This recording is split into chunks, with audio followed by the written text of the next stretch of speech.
The kings sent army after army in a desperate attempt to rescue their daughters. Many brave warriors perished. But every time a princess was on the verge of being rescued, the other side would scoop her up and hide her deeper within one of the many castles throughout the land. In a last-ditch attempt to end the war before Prince Albert's arrival, the king gathered all of his remaining men, his bravest and most experienced warriors, and stormed the enemy castle. The battle was intense, and the casualties were high. But after many hours, the king's men finally breached the enemy castle walls. There they found the princess and triumphantly carried her back to her father. But at the moment when their victory seemed certain, they received a nasty surprise. It was an explosive decoy. Oh, what a devious trick! The enemy is far more cunning than I had imagined, the king said. No matter, if you rescued her once, you can do it again. The battle was even more intense, and the casualties were even higher. Again, they stormed the castle walls, and again they rescued the princess. And again, at the moment of victory, they received another nasty surprise. A dragon? The king exclaimed. Oh, for f***'s sake! Those aren't even real! I suppose it was riding on the back of a unicorn, which was in turn riding on the back of a leprechaun, huh? Who is writing this dreck? Well, it is a video game, sire. These things do happen. Still, mind the fourth wall, sire? Yes. Well then, follow that accursed lizard, and someone get me Old Painless. The time had come for desperate measures. With the dragon blown to itty-bitty little bits, the king was ecstatic. Oh, my lovely daughter, you're finally safe. The princess looked at him with disgust. I'm not your daughter, you crusty old fart. Your stupid soldiers rescued the wrong princess.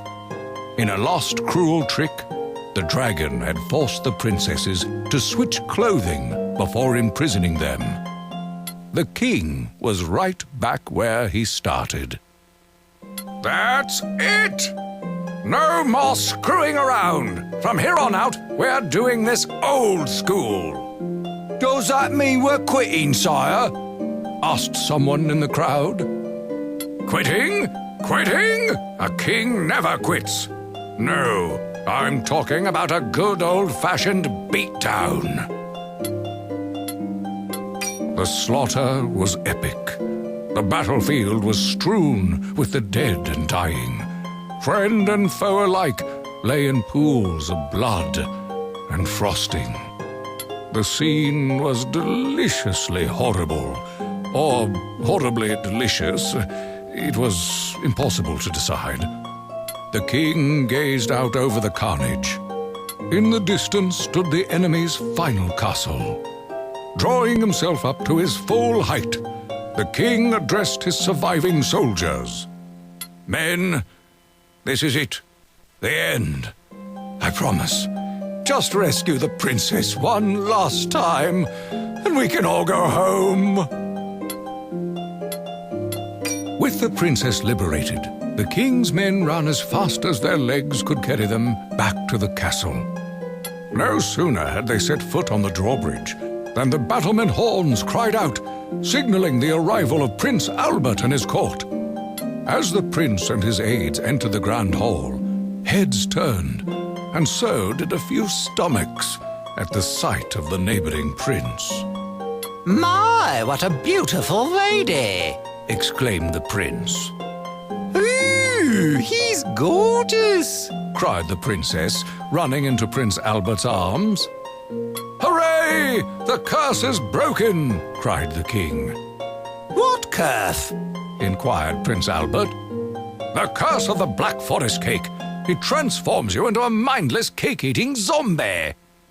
There's no curse, declared Prince Albert. Have you tried that stuff? It's delicious. Oh, exclaimed the king.